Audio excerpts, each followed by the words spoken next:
So this blade, if you don't know what this is for, I mean, you got a, big old, oh, that's where that screw come from. Well, that solves that mystery.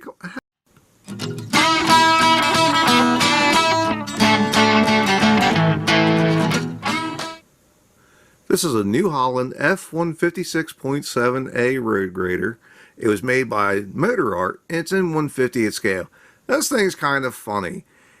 On one hand, it's got some really cool details, and it's pretty well done. But on the other hand, it's the quality control from Motorart just kills it. It really does. Right off the bat, I mean, I pulled it out of the box, and there's a screw setting in the bottom of the box. I don't know where the screw goes yet. I haven't figured it out, but I'm sure I'll find it eventually. I can't imagine it just had an extra screw in it from the factory. That just doesn't seem likely. And the other thing was both of these back windows are just separated from the cab. They were just in the bottom of the box. Like, I guess they just didn't use any glue that day. I don't know. So anyway, like I said, this thing does actually have some pretty decent details. It's really pretty awesome from Motorart and New Holland to have a road grader that is actually nice. That's really surprising. Now, you might notice that there aren't too many New Holland road graders in North America, and that's largely because they're not very popular. To be honest, I don't think New Holland even offers a road grader in America anymore. And it was only for a short period of time that they did. So this is obviously a European model, and the blade up here on the front even says #1 in Europe, which is no surprise really. Well, actually, no, I have to say that is actually pretty surprising. Of all the road graders, of all the road grader manufacturers, to be #1 in Europe, I would not have suspected it to be New Holland. And again, with the quality control, you can see that the blade is kind of tilted to the side a little bit. It does move, and it doesn't, you can really see it there. It just doesn't sit on the ground flat at all, which is kind of disappointing. Like I said, this is just interesting because you have such finer details. I mean, look at the mirror and the handrails and the lights, and just the steering in here is so fine, and it's really well done, but the blade isn't straight. So this blade, if you don't know what this is for, I mean, you got a big old, oh, that's where that screw come from. Well, that solves that mystery. How do you break that screw? I mean, honestly, being in the box, that's ridiculous. Anyway, so this blade right here, if you're running stone or whatever, and you got dump trucks bringing you stone, you can't run the road grader over top of the stone pile to get to the blade here. That's what this blade is for right here. It's for knocking down the pile just enough so that you can start grading with your mold board, I guess you call it. That's the technical term, but it's the blade. So that's what this is for. It's just for knocking down piles so you can actually work it with the machine. A lot of people don't know that. It's kind of neat that it has fenders.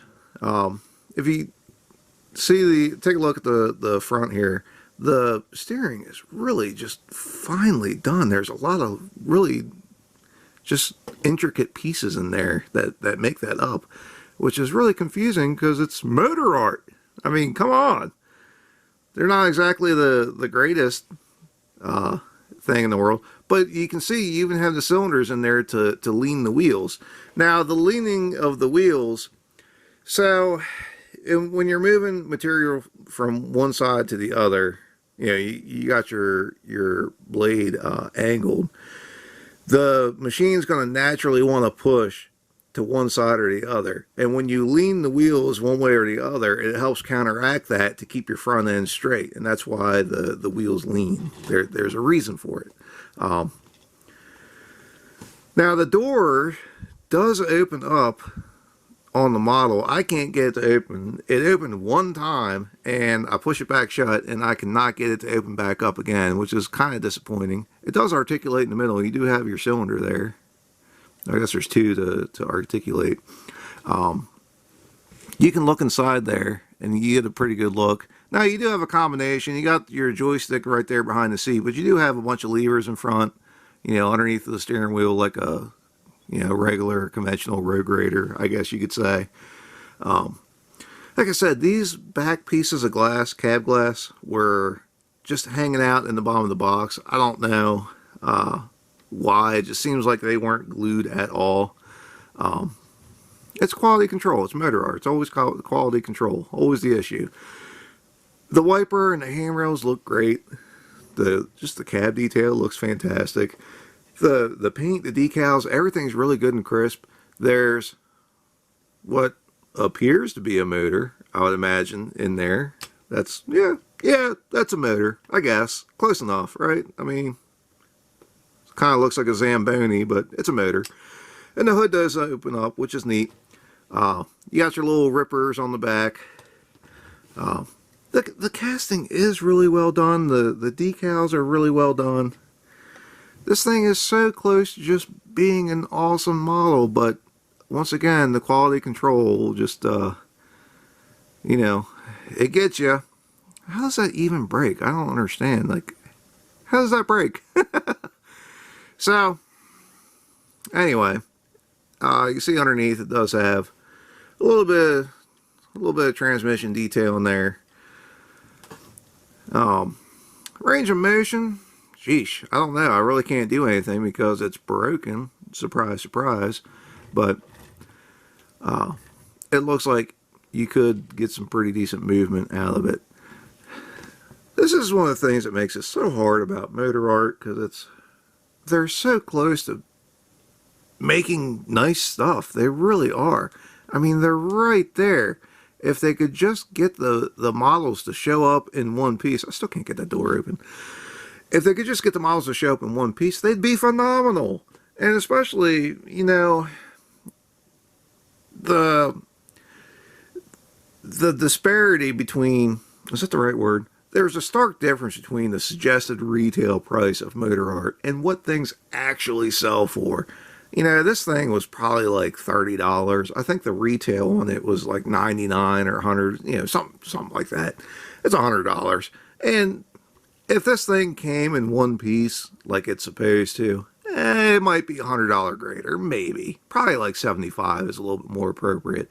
But again, assembly required, so it knocks it down quite a bit. But at $30, I can do some assembly. But like I said, it